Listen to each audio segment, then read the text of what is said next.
ملک الموت حضرت فاطمہ رضی اللہ تعالیٰ عنہ کی روح قبض کیوں نہ کر سکے؟ شہزادی رسول صلی اللہ علیہ وآلہ وسلم سیدہ فاطمہ الزہرا کی روح قبض کرنے کے لیے جب اللہ تبارک تعالیٰ نے ملک الموت کو حکم فرمایا تو ملک الموت گردن جھکا کر خاموش ہو گیا اور اس کام پر جانے کے لیے راضی نہ ہوا کہ وہ سیدہ فاطمہ رضی اللہ تعالیٰ عنہ کی روح کو قبض کرے۔ یہ احترام اس پردے کا جس کے سر کے بالوں کو نہ سورج نے دیکھا، نہ کبھی چاند نے دیکھا، نہ کبھی ستاروں نے دیکھا، اور نہ ہی کبھی ملائکہ کی ان پر نظر پڑی۔ روایت ہے کہ جب سیدہ فاطمہ رضی اللہ تعالیٰ عنہ کی روح قبض کرنے کے لیے اللہ تعالیٰ نے اسرائیل علیہ السلام کو حکم دیا تو وہ اس کام پر جانے کے لیے راضی نہ ہوئے، تو پھر اللہ تبارک تعالیٰ نے اپنے دست قدرت سے اپنے محبوب کی لاڈلی بیٹی کی روح کو قبض فرمایا۔ حضرت سلمہ ام رافع سے روایت ہے کہ خاتون جنت نے مجھ سے کہا، امی جان مجھ کو غسل دیجیے، لہٰذا میں نے پانی ڈالا اور آپ نے خوب مل کر غسل کیا اور پھر نئے کپڑے طلب فرمائے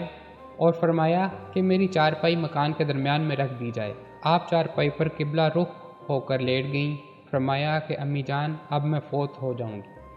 میں نے غسل کیا ہے، لہٰذا اب کوئی میرے جسم کو نہ کھولے، لہٰذا آپ کو علی رضی اللہ تعالیٰ عنہ نے غسل دیے بغیر دفن کر دیا۔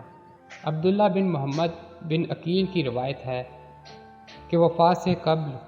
خاتون جنت نے علی کو غسل کے لیے پانی کا نظم کرنے کو کہا اور اپنا کفن منگوایا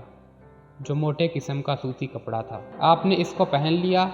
اور خوشبو لگائی اور حضرت علی رضی اللہ تعالیٰ عنہ کو وصیت فرمائی کہ وفات کے بعد ان کے جسم کو نہ کھولا جائے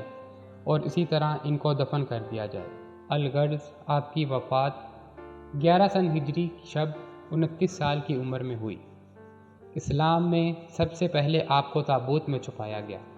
اور منگل کی شب میں علی رضی اللہ تعالیٰ عنہ نے آپ کی نماز جنازہ ادا کی اور دفن کیا۔ ام المومنین حضرت عائشہ صدیقہ رضی اللہ تعالیٰ عنہ سے روایت ہے کہ میں نے نبی اکرم صلی اللہ علیہ وآلہ وسلم کی صاحبزادی سیدہ فاطمہ سے بڑھ کر کسی کو عادات و اطوار اور نشست و برخاست میں رسول اکرم صلی اللہ علیہ وآلہ وسلم سے مشابہت رکھنے والا نہیں دیکھا۔ حضرت ابن عمر رضی اللہ تعالیٰ عنہ سے روایت ہے کہ آقا و مولا جب سفر کا ارادہ فرماتے تو سب سے آخر میں حضرت فاطمہ رضی اللہ تعالیٰ عنہ سے مل کر سفر پر روانہ ہوتے، اور جب سفر سے تشریف لاتے تو سب سے پہلے سیدہ فاطمہ رضی اللہ تعالیٰ عنہ کے پاس آتے۔ آپ سیدہ فاطمہ سے فرماتے، میرے ماں باپ تجھ پر قربان ہوں۔ حضرت مسعود بن مخرمہ سے روایت ہے کہ رسول اللہ صلی اللہ علیہ وآلہ وسلم نے فرمایا، فاطمہ میرے جسم کا ٹکڑا ہے،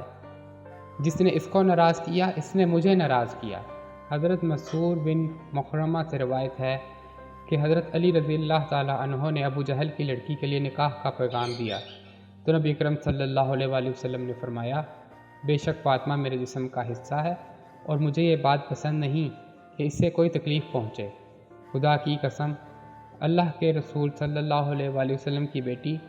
اور اللہ کے دشمن کی بیٹی ایک شخص کے نکاح میں جمع نہیں ہو سکتی۔ حضرت مسعود بن مخرمہ سے روایت ہے کہ آقا و مولا صلی اللہ علیہ وآلہ وسلم نے فرمایا، بنو ہشام بن مغیرہ نے مجھ سے اجازت مانگی ہے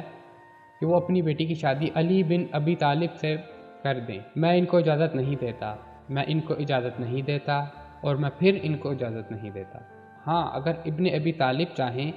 تو میری بیٹی کو طلاق دے دے اور ان کی بیٹی سے شادی کر لے، کیونکہ میری بیٹی میرے جسم کا حصہ ہے،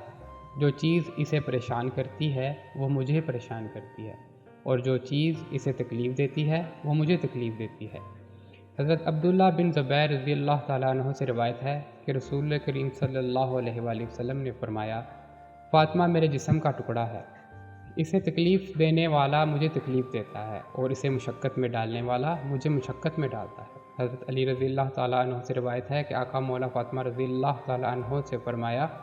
بے شک اللہ تیری ناراضگی پر ناراض اور تیری رضا پر راضی ہوتا ہے۔ حضرت عبداللہ بن مسعود رضی اللہ تعالیٰ عنہ سے روایت ہے، حضور صلی اللہ علیہ وآلہ وسلم نے فرمایا، اللہ نے مجھے حکم دیا ہے کہ میں فاطمہ کا نکاح علی سے کر دوں۔ حضرت انس رضی اللہ تعالیٰ عنہ سے روایت ہے کہ نبی اکرم صلی اللہ علیہ وآلہ وسلم نے سیدہ فاطمہ کے لیے ان کی شادی کے موقع پر خاص دعا فرمائی کہ اے اللہ کہ میں اپنی اس بیٹی کو اور اس کی اولاد کو شیطان مردود سے تیری پناہ میں دیتا ہوں۔ حضرت بریدہ رضی اللہ تعالیٰ عنہ سے روایت ہے کہ سیدہ فاطمہ رضی اللہ تعالیٰ عنہ کی شادی کی رات حضور اکرم صلی اللہ علیہ وآلہ وسلم نے ان پر پانی چھڑکا اور فرمایا اے اللہ ان دونوں کے حق میں برکت دے اور ان دونوں پر برکت نازل فرما اور ان دونوں کے لیے ان کی اولاد میں برکت عطا فرما۔ حضرت عمر رضی اللہ تعالیٰ عنہ سے روایت ہے کہ حضور صلی اللہ علیہ وآلہ وسلم نے فرمایا قیامت کے دن میرے حسب و نسب کے سوا ہر سلسلہ نسب منقطع ہو جائے گا۔ ہر بیٹے کی نسبت باپ کی طرف ہوتی ہے سوائے اولاد فاطمہ رضی اللہ تعالیٰ عنہ کے کہ ان کا باپ بھی میں ہوں اور ان کا نسب بھی میں ہوں۔